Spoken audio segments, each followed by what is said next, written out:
to demonstrate how WaterSOLV Curative and sulfuric acid impact Ironite and also calcium-based seashells. So first we'll add 57 grams of Ironite. Then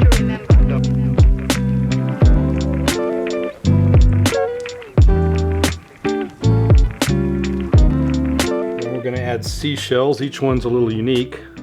So we're going to put these shells in the sulfuric, and we're going to put these shells in the WaterSOLV Curative.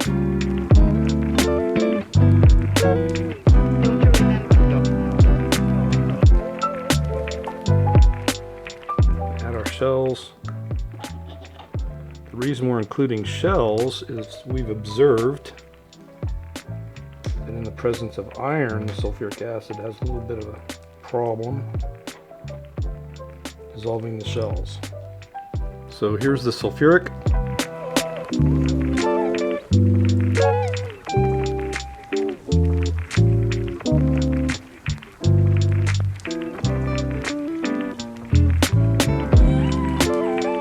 Here's the curative.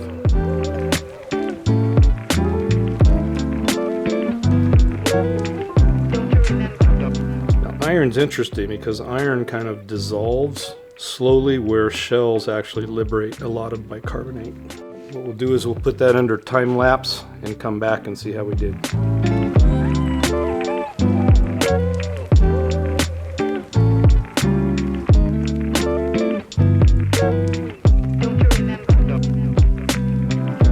Alright, it's been about 20 hours, and based on the prior test, we're going to find a shell in the sulfuric acid. There's the large shell, looks completely intact. The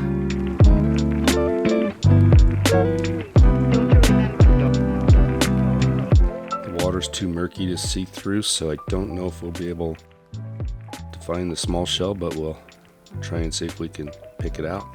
Evidently not.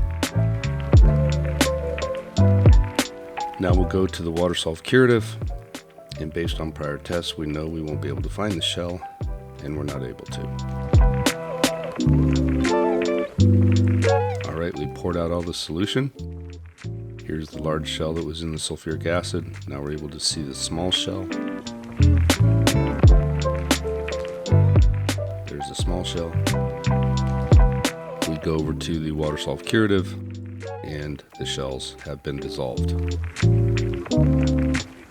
There's about the same amount of iron in both. One is sulfuric acid, one is more of a paste, where the WaterSOLV Curative is more of a liquid solution, but both still contain about the same amount of iron. The large shell, not dissolved.